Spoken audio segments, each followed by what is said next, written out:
is taking forever. You just Oh, never know. hello. You never know. Hi, friends. Fancy seeing you here. Today, I'm decorating for my kid's birthday party. Nice. Tonight, we got these cute Minecraft-themed paper boxes to hide her Minecraft-themed toys in, because my child literally only has eyes for Minecraft and everything else has ceased to exist. Amazing. As I understand it, based on our own producer Ren, she will never grow out of it. So, Ellie, here's to another 15 years of this. Oh, do you think Ellie will grow up to be a hot gun leftist? I hope so. It'll either be that or like rejected it. Honestly, like she may end up just becoming a Puritan.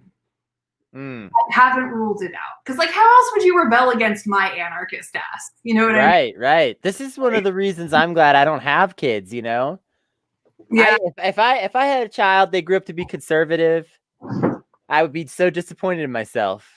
Yeah. I mean, hopefully raise her more successfully than this, but we'll see. You know, you can never really tell with kids. Yeah. And in the meantime, I'm just doing Martha Stewart shit on camera. I can't do two things at once, is what I'm gathering from, this intro. Hi, everybody. Calling it Martha shit for us and stuff. Yeah, this is John in the background. Hi. He's also helping us get ready. This is the famous partner everyone knows. Yes. The one thing I will say is I think it is fitting that on today of all days, instead of being slutty internet leftist persona Rachel, I am just like leaning hard into momming. I have divested myself from the slutty gun girl community until they work out their drama. I'm staying out of it. I am just a mom today. I'm the hot one. Yeah, I'm me. It's Kennedy's hot day, so you know. I mean, every day is Kennedy's hot day, but today extra, like more than usual. Yeah, I've given up my gun girl life too. Yeah. I am thinking about taking a hot leftist gun photo of myself, as you know, Rachel. But I'm telling that to everyone now. Everybody watching. Now you know the secret. Thinking about it, because I think it'd be funny. I heard that y'all need a new unproblematic fave, so maybe it's me. I don't know.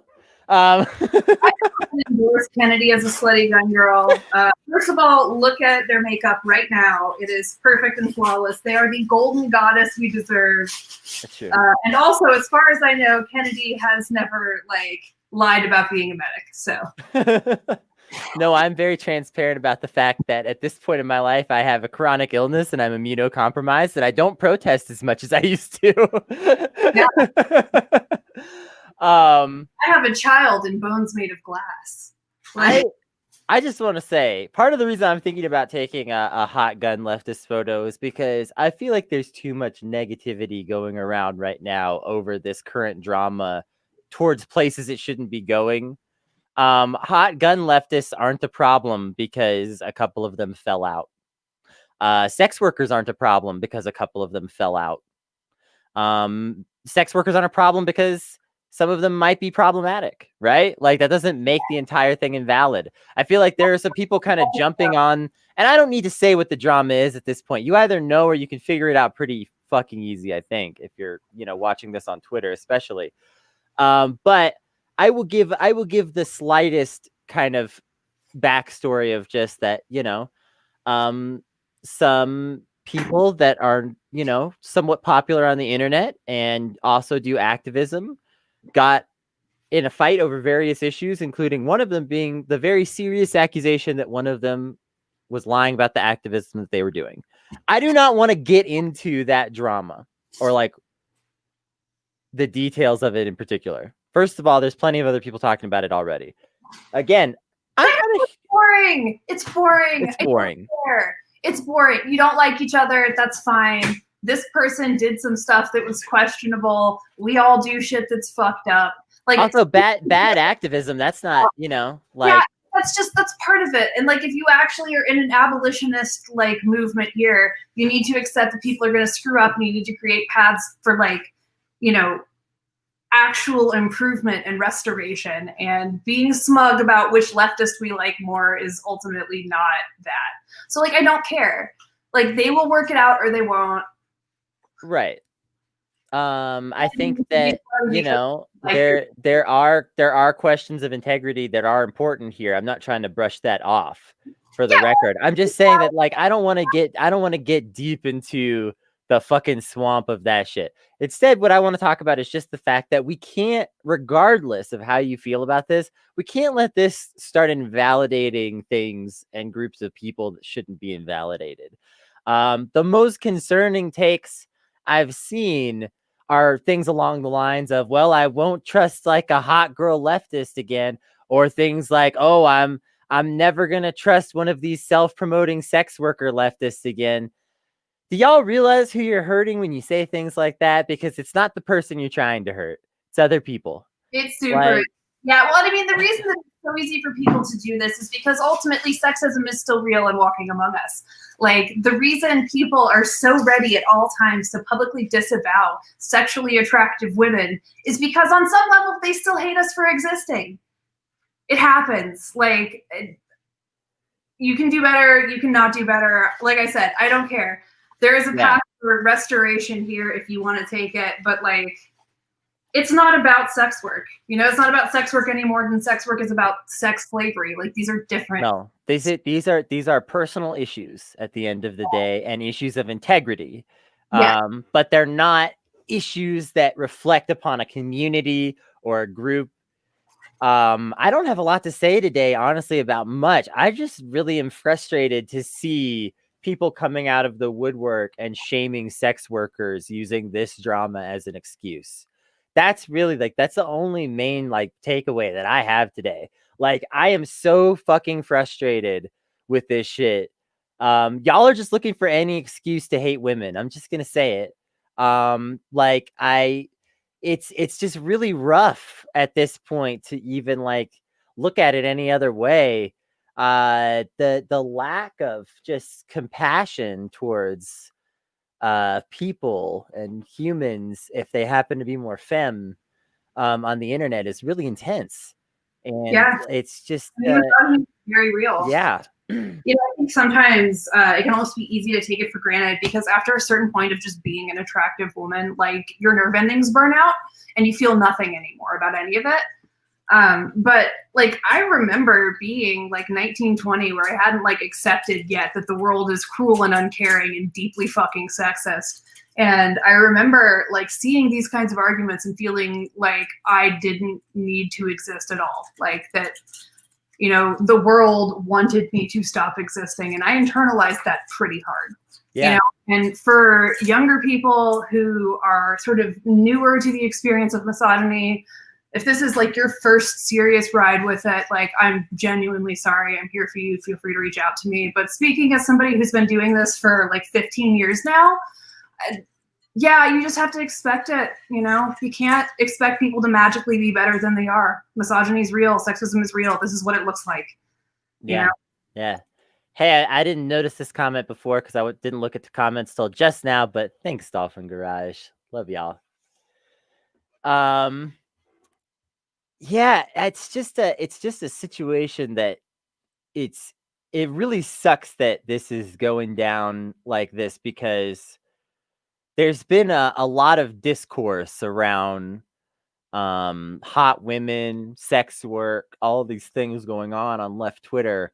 And now this has poisoned the well and given the misogynists like a lot of firepower, and they're using it. So it's very misogynists, also swerfs. I'm seeing a lot of swerf happening right now, and it's like, y'all, like, think about why it is so easy for you to be this dismissive of these women. Think about which part of it is actually setting you off so much. Think about who actually benefits from you criticizing sex workers. Like, put that first. Because it doesn't really matter if people know that you have the right opinions on sex work, or that you have a critical evaluation of the sex work industry, which everybody should, right? Like, everyone should. But right now, in this moment, what sex workers need is solidarity and support, because they are being actively attacked by association.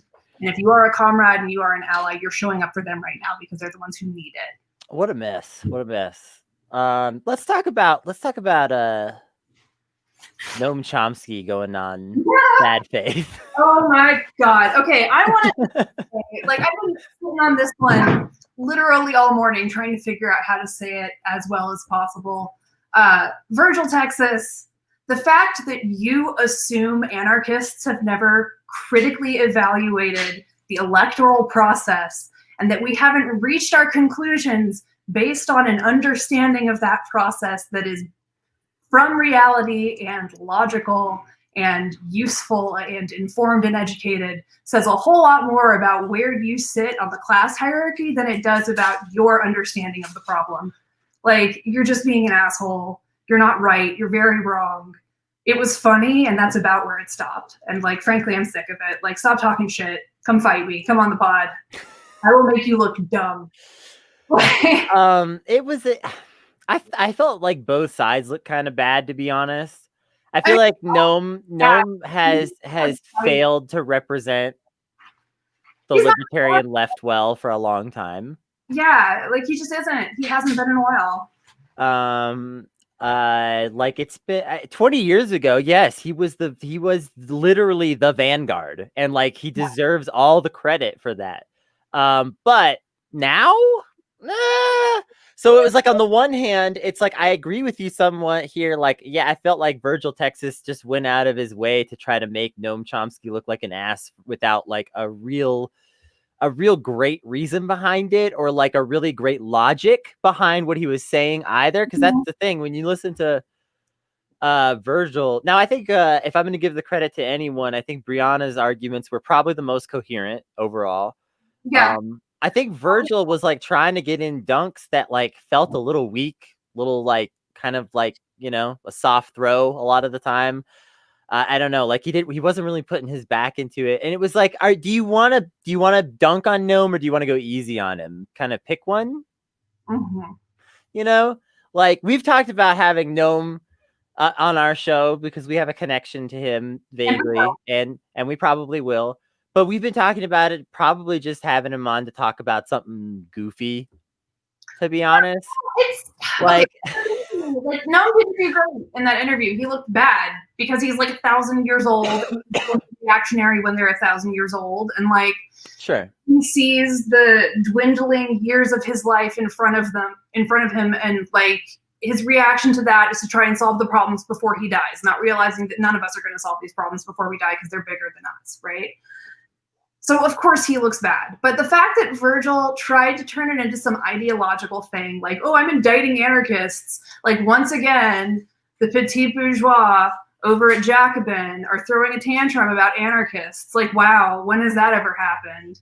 And that part to me is just like, man, fuck you. Like, come fight me. I'll make you look dumb. Like, we will have a very, very extended debate about what the electoral future of the United States actually looks like. And I will literally dunk on you the whole time. Come on the pod, fight me. I don't care anymore. You know, I thought this was going to be full shit posting, but it feels like maybe we'll actually end up getting into some theory here, because let's do it. Let's actually do it. Let's talk about what elections are doing in the United States. But let's also just talk. I want to talk a little bit about anarchism, actually. Yeah, well, I also want to talk about why electoralism, as it exists in the United States, is fundamentally hierarchical and designed to consolidate power, and how like the only way to actually increase individual potency in elections is going to be fundamentally rewriting the way we do elections, because that to me is like, that is the piece of the puzzle that most people are missing when they start like reflexively scoffing at the idea of like anarchy as a philosophy. I think like I don't understand either side of it entirely. I take the sort of absolutist anarchist philosophical take personally that all interactions are anarchist. And it's just a matter of whether we're practicing something positive or negative in that moment. But there is, in my mind, like there is nothing but the world of agreement and like, you know, social contract, basically. Like that is whatever it is. You know, calling something a government or not, a lot of times, but when like people get into these like theory fights on the left, becomes this very arbitrary thing, where it's like, you can't ask for things to be better if you're asking for something that sounds remotely similar. But also if you're asking for something wildly different, that's like insane. So like, there's just like this whole, I don't know, there's this whole like impossibleness of the way people treat this stuff. And it's just like, the way I see it is, it's all this way. Everything, what doesn't operate on social contracts is what I really want someone to like demonstrate to me in terms of our stuff. Like, what actually has some other backing? Because we always pretend there's these other backings, like the market, God, you know? But what actually like holds that test up over time? Because in time, all that I ever see is people getting deals from their friends everywhere, people getting treatment based on who knows them everywhere. Like, where does that not apply? Because I have never seen this sort of mythical meritocracy or whatever that's supposed to exist in our liberal democratic society. Well, so I think actually there are some pieces you're missing here. But the pieces you have, I think you have a pretty good view on. But when you talk about like what else is there than the social contract, there is a fundamentally narrative relationship between a person and the world around them, right? Now, obviously, material factors in people's lives. I'm not like an absolutist in terms of idealism here, but when it comes to the way people behave, fundamentally, our choices, our decisions are shaped by our biases, they're shaped by our backgrounds, and they are shaped by our understandings of things, right? They are shaped by the number of stories we can tell about ways we might respond to a situation. So narrative, I talk about this a lot, is a huge part of how and why people do things. You know, how and why people make the decisions they do, take the actions they do, especially politically, right? Because a political action exists where a person's understanding of the world around them and the world's material reaction to them meet, right? And it is that conflict and that point of friction, deliberate or otherwise, it creates a political, you know, exchange. Yeah. And I think that's a really important piece of the puzzle. And I think it is more than just a social element. It is about how we internalize stories and which stories we internalize into our personal narratives. So that's a big part of it. I also want to kind of take that step back and from that talk about actually Chomsky in particular here and talk about manufactured consent, right? Because when you control the narrative about something, you control what is real. You control what people believe. You know, people will act according to those beliefs first and foremost. They will make the decision that requires the least amount of energy, which means using what they already believe. So, I mean, I don't know, like, I think that it's important to keep sight of that, to keep sight of the sort of linguistic exchange lists around politics and around these decisions and the influences that has.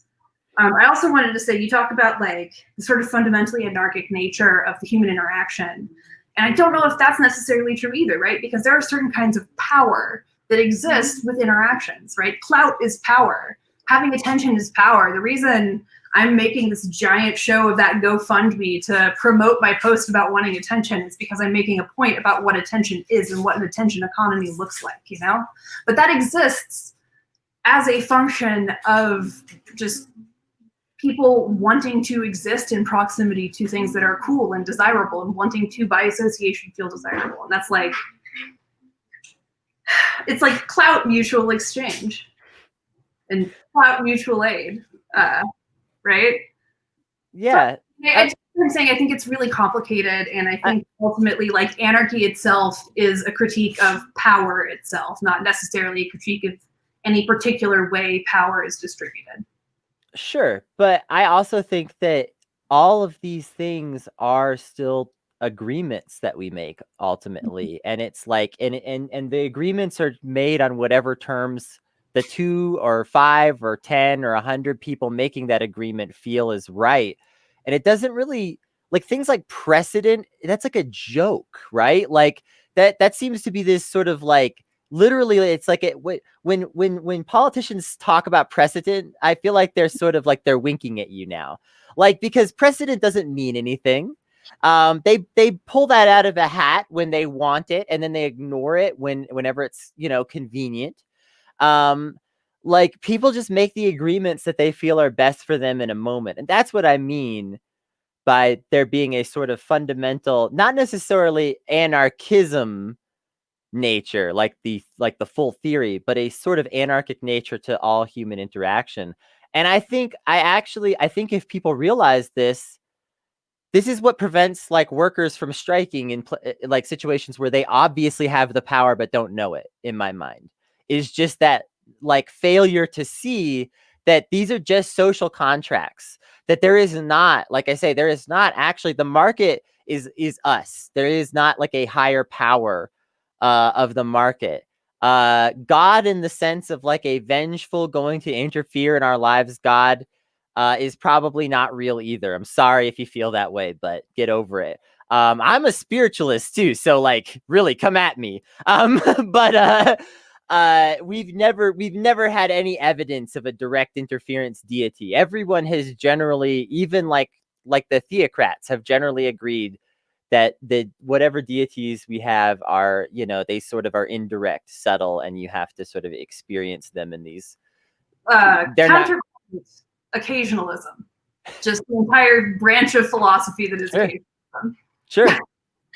Although, I mean, I think that ultimately those particular belief systems fell apart upon closer scrutiny. That being said, I mean, like, no, the idea that God directly creates things, that fire is lit by angels sent by Allah, right? That is an essential part of our belief system and our cultural narrative here. And what's real doesn't actually matter. It matters what people believe, right? Sure. The question is, if we want to have these outcomes, if we want to change people's behaviors in these ways, what story can we tell them about themselves that they will relate to, that will inspire them to become their own heroes? You know, that's the question. That is the problem of politics, and that's what we're doing here, right? As propagandists, is we're trying to tell this story enough times and in enough different ways that we can meaningfully change people's behavior in a large-scale way. This is actually part of why I'm like a libertarian socialist or an anarchist rather than like a more authoritarian socialist. Is there's actually, in my mind, there's a pragmatic reason to be a more libertarian socialist, which is that I think when we're talking about selling a narrative to Americans, most Americans can much more easily grasp onto a sort of libertarian, I am a autonomous, powerful unit unto myself, then they can grasp on to like, let's all join together in a giant communal cause. And, you know, it's for the, you know, it's for the good of us all, regardless. I just don't think that narrative is ever going to be sold as easily to Americans, personally.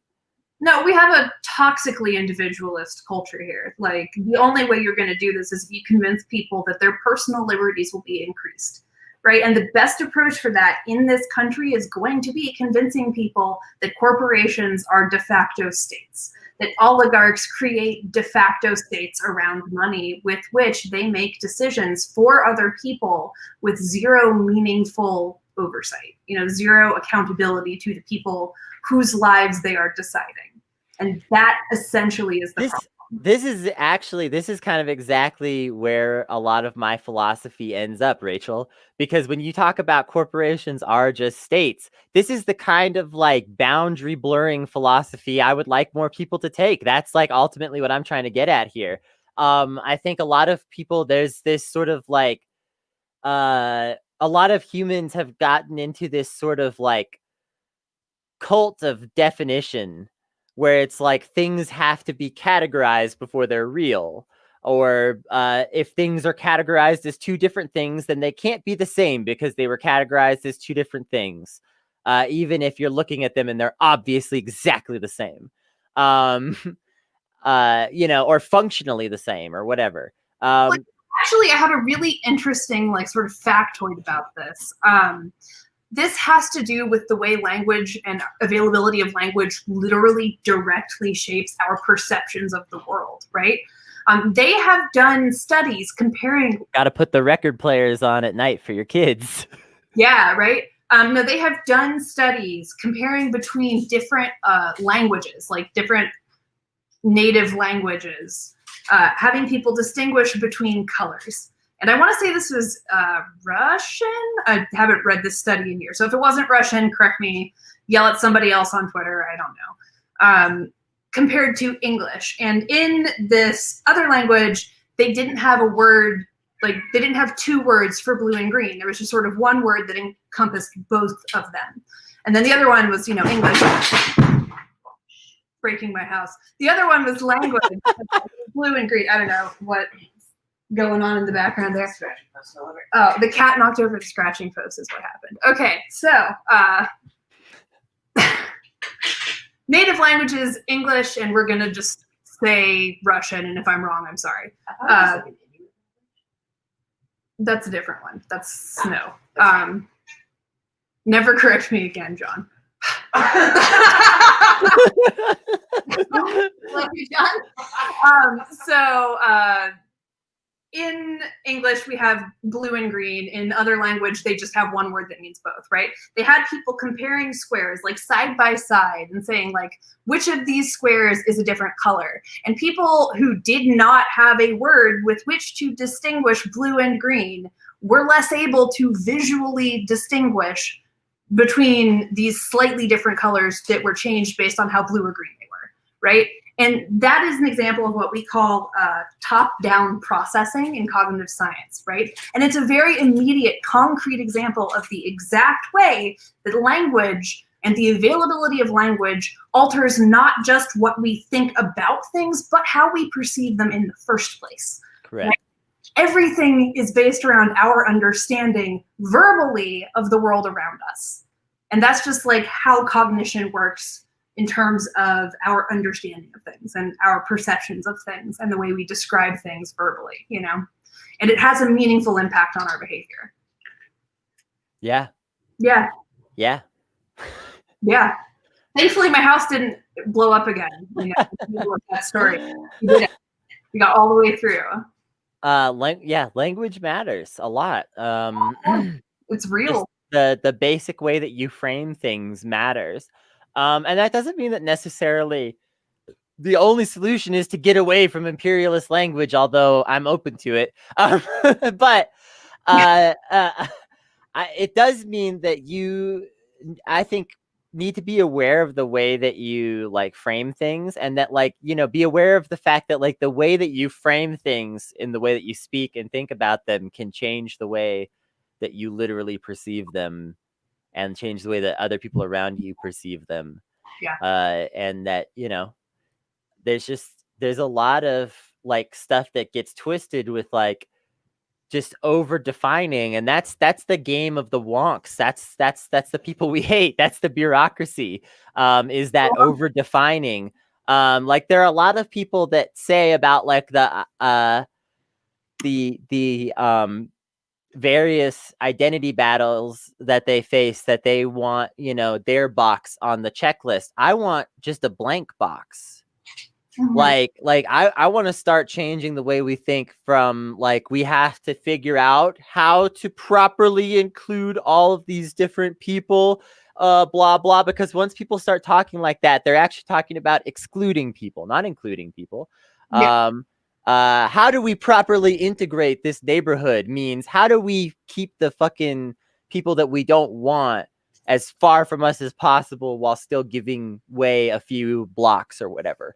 I mean, at the same time, the answer can't be not to talk about it either, right? Because then we end up having situations where we say, oh, anybody can come so long as they afford it, so long as they can pay for it, right? Sure, of course, yeah. And it's like, well, no, actually, like we need to be sure, if we're building this new development, that it's mixed income and not just mixed use, right?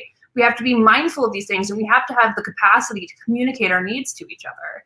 And I do think that actually in labeling, there is a certain utility in as much as it allows us to find people who are like us. And I think for sure, people like us is really helpful in that capacity.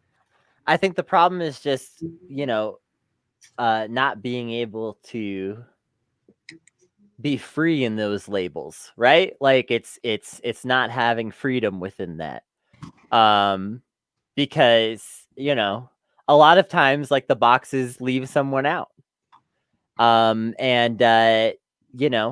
it doesn't mean that like no one needs like a type of special accommodation, right? Like we're pro reparations on this show because we recognize that there is a need for a type of accommodation to be made for the generational and institutional damages done by slavery.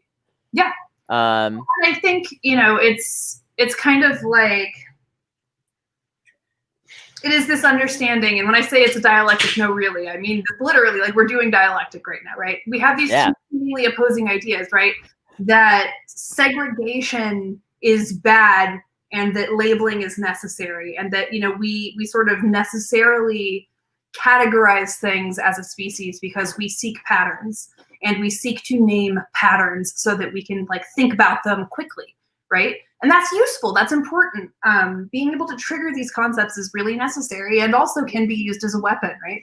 So the question is never, should we do this? It's how can we do this most effectively, right? And that's the dialectic aspect of it, right? It's about interrogating not just the ideas themselves, but the way they relate to each other and understanding that these same things can simultaneously be constructive and destructive. Even literally the same people speaking the same words, but in a slightly different context. Like everything has to exist as a person in a place in a moment in time, communicating something relevant in that immediate moment in that context. And there's really no way to make those kinds of broad statements about it, whether that's about language or sexy gun girls. Like there's no such. Or Noam Chomsky. Yeah, or these things aren't real. All we're ever doing is we are creating shorthands to try to make it easier to reference these patterns we have observed. But none of those things are real in the moment, like truths. Those don't exist. We don't have those. We only have those as we're directly experiencing them. And even then, it's pretty suspect. Like our perceptions are really faulty. Most of what you perceive is your brain on autopilot filling in the blanks. So, nothing is real. Everything is real. I can't remember the name of the book right now, unfortunately, but I read a book some years ago where a journalist basically like chronicled traumatic events through the eyes of many people. And the reason he chose traumatic events especially is because psychologically these are supposed to stick with you the strongest, leave the most vivid and therefore quote unquote accurate impressions. Like got accounts from like multiple people about like a trauma that they had all like shared in some fashion, such as seeing someone commit suicide. The details varied wildly. And there have also been people that studied this with less, with other kinds of stimuli. But this book in particular, I read the whole thing. It was very interesting. It stuck with me. I'll try to find the name at some point. These people who thought they had a perfect memory of this thing had wildly conflicting stories. And at the end of it all, the journalist had to be like, I tried to compile the truth from all of these statements, and there's still so many details that I could not tell you definitively, the